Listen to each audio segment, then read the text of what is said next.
Go right back to the guest line. It is anniversary number 1 for the X Squad. So we got the man, the podfather, the originator from the Two Live Stews, my man Doug Stewart of the Two Live Stews, who's now also X Squad affiliated. What up, Stewie?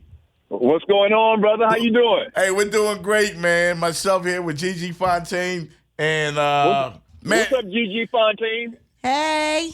Doug famously said today, Gigi, that your name is the most unique name. Is it? Yeah, he's digging your name. Thank you. I just like saying Gigi Fontaine. Thank you.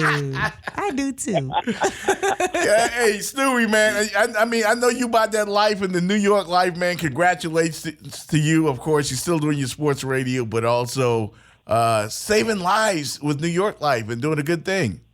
Right, providing for families. And so, if your listeners are in the need of life insurance, I'm the guy to call, man. No doubt. We're going to tweet out all that info for you as well. So we're talking about this whole deal between Roc Nation and, of course, the National Football League. Some folks questioning Jay-Z inking a deal with the National Football League without consulting with Colin Kaepernick. How do you feel about that? Yeah, I mean, that's exactly the way I feel. Like, it almost feels to me that he should have gotten the blessings, per se, from Colin Kaepernick to move forward with something like this. Because to me, right, it just seems kind of dirty-ish. I don't want to call it dirty, and we don't know what Jay-Z's intentions are. We really don't have a lot of details about what's expected, how he's going to work with the NFL going forward. You know, what does it mean as far as the community? What does it mean about, helping, protect and save Black lives? It's just a lot of unanswered questions. And one thing that really kind of sticks in my craw is it kind of feels like, when our president has Steve Harvey or Kanye West, come to the White House or come to whatever, facility they're meeting at and just take pictures. Right. You know what I'm saying? Right. So in that aspect, it's kind of strange. I'm going to hold reserve judgment until we see how this thing plays out. But at the offset, it feels kind of not right, if you understand what I'm saying. Yeah, I mean, you know what, Gigi, I know I'm going to let you go. I'm sorry. I kind of get why he's looking at it that way. And, again, but I'm going to pass it back to you. Go ahead. No, I mean, I get both sides, but like I said, someone's track record, to a certain degree, we have to put faith in that track record. See, when the president has Kanye West come up and Steve Harvey come up, Steve Harvey, who said, I can't believe I let him use me as a puppet, they weren't running anything. They literally came up for pictures. He was pandering. This was a clown show versus Jay-Z, who this has been going on for a couple years. This isn't new. This wasn't just last week. Versus, someone who is actually going to be running something. He's not just performing. This isn't a dog and pony show. So for him to be in charge of it, I think is different than him just doing a photo op and just performing, getting paid for a performance like his wife has in the past. Yeah. I think that's why I'm trusting Jay-Z's track record, because why would he do so much for Black people and then turn around and just for a check? Because he's a billionaire. He doesn't need the NFL's check. I don't want to call it a stunt, but it is definitely about PR and about the optics. Oh yeah. And once again, because we have so little information about what the relationship is going to be going forward, I kind of want to reserve judgment. I'm kind of giving you my raw gut instincts and feelings. Initial reaction. The onset of this thing. Yeah. We're talking with Doug. So we'll see. And once again, I'm a Jay-Z fan as well. Right. But once again, it doesn't absolve Jay-Z or anybody from criticism if we call it what it is. Yeah. And once again, from the onset, it's kind of, we'll see. We'll wait and see. Yeah. When I first saw his name, I was like, what? And then I thought about it, and then the whole consulting. See, involving Colin is one thing, but consulting Colin on a business decision, you don't become a billionaire by mistake or by happenstance unless you were born into it. So, especially someone from Mercy Projects, that just doesn't happen. Right. So, I don't think he needs to consult Colin Kaepernick on anything business-wise. Now, if we're going to talk about the protests and things, that's where we need to see how things develop. But on the business end, I wouldn't have consulted Colin either. You don't handle my finances. No. Sorry. Yeah. So let's back up. Mm-hmm. I never used the word consulted. Right. I've never used, even when I talked about this morning, I never used the word consulted. The word that I'm consistent with is getting the blessings of. Now, a lot of people might say that's the same thing. Yeah. I just think, out of respect to Colin Kaepernick, the guy that started this big movement, gargantuan thing that happened 3 years ago, he might just want to give him a phone call and say, listen, this is what I'm about to do. What are your thoughts on it? Now, Colin might say, you know what, I don't like it. I don't think you should do it. Or Colin might say, you know what, I think that we need to progress this thing forward. Yeah, go ahead. But I just think out of courtesy, it's almost kind of like a man law type of unwritten courtesy type thing, that he should give him a call and just get his thoughts. You know, I'm about to do this. What's your thoughts, brother? I mean, you're the guy at the forefront of this. I just want to hear what you got to say before I move forward and we have this big press conference. Yeah, that's true. But at the same time, remember, this is a couple years in the making. Right. This wasn't done last week. They've been going back and forth a couple of years now. When he threw on that Colin jersey last year, how do we know he didn't? Yeah. Right. Because this has been going on for a couple of years. And also, folks, look at the Jay-Z once again, and we're talking with Doug Stewart from the Two Live Stews, the X Squad affiliate as well.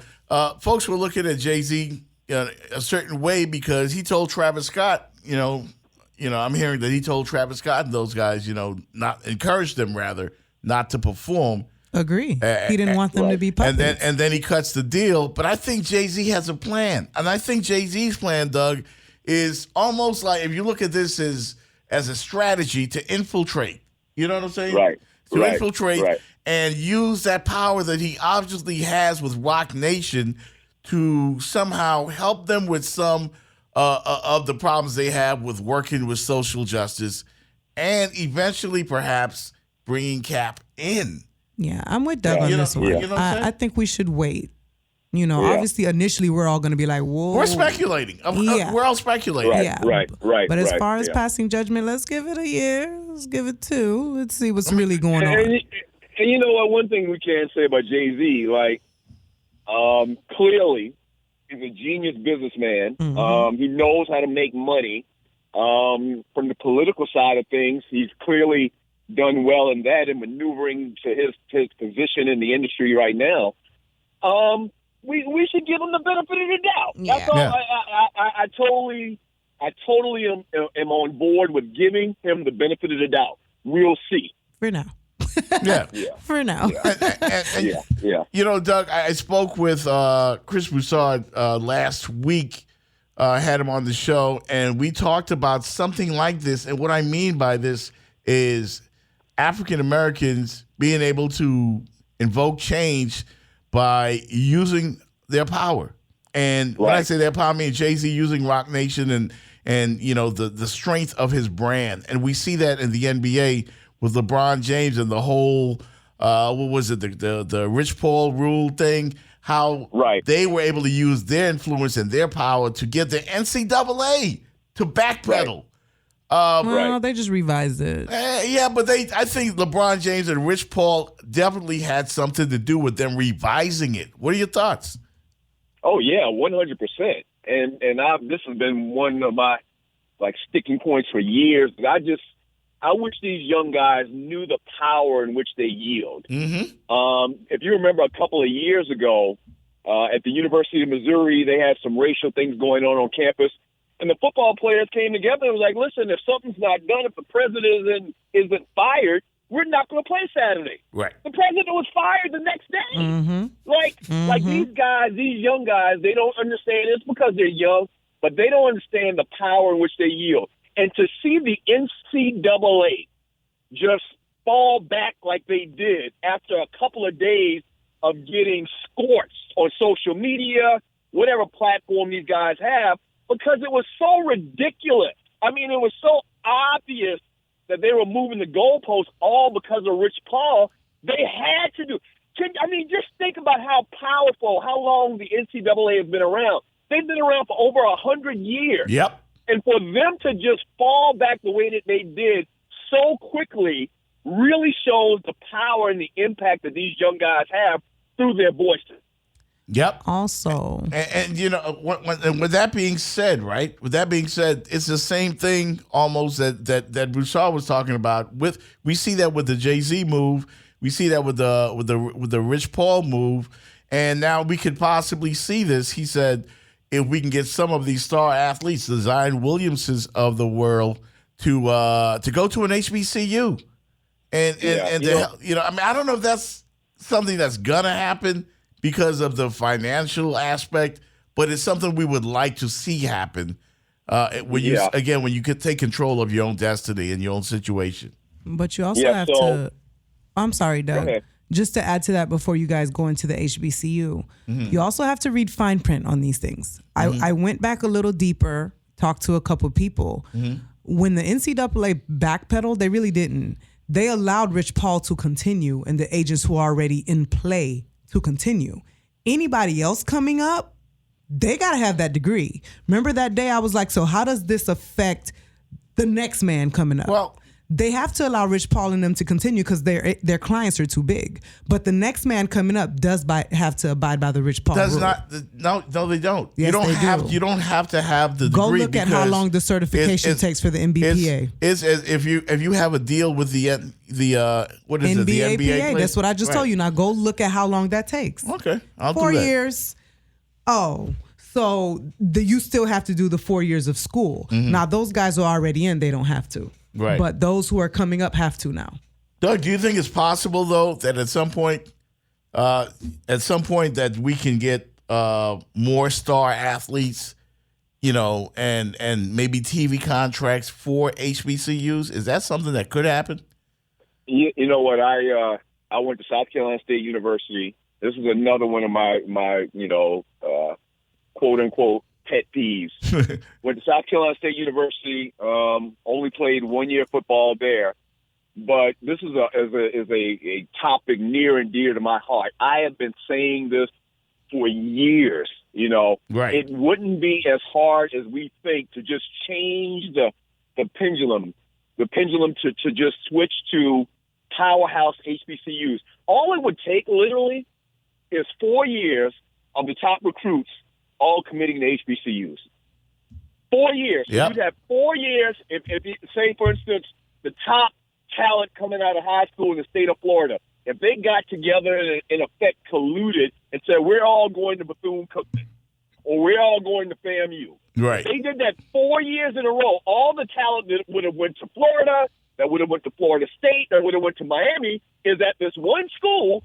That school would dominate them on the playing field. But it's not that easy. It's too much money. It's too much opulence. It's too many facilities that are in comparison to the HBCUs are far inferior. It's just too big of a thing right now. Right. The dominance that our PWIs, and that stands for predominantly white institutions for people that don't know. It's just too big of a thing now after, once again, 100 years of the NCAA. Right. We're looking at probably 50 years when you're talking about Alabama and the University of Southern California with Van Cunningham. Look that up for people that don't know the story. It's just too big. It's like a snowball. It's out of control. And I doubt that it would ever change and swing once again to the side of HBCUs being the dominant program. But it's a great thing to just wish about and dream about. It sure is. It's my man. I mean, it is. Hey, for real, man. And listen, man, again, congratulations to yourself and, of course, the being the podfather. I heard you say something really interesting this morning. You talked about all the other shows that kind of grew from the Doug Stewart tree and the Two Live Stews tree, which also produced the Sports Brothers, which produced the Jeff Fox Show with Gigi Fontaine. So you really are the podfather. Wow. Right, the podfather. And you know what? I didn't even think about it. You guys, we met you, I don't know, when did we meet you guys? Was that in Miami? Yeah, it was in Miami at the Super Bowl Radio Row with the Saints and the Colts. Right. What was that? 12, that 13 years ago? was 09. Yeah, that was 09.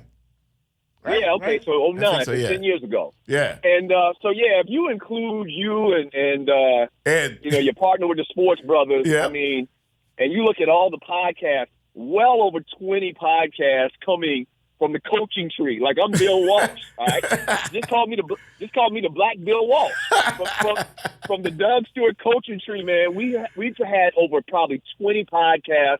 And now with you and Gigi Fontaine, just continue it, man. I mean, keep grinding, and at some point, somebody's going to throw some money our way. Maybe we can reach out to Jay-Z.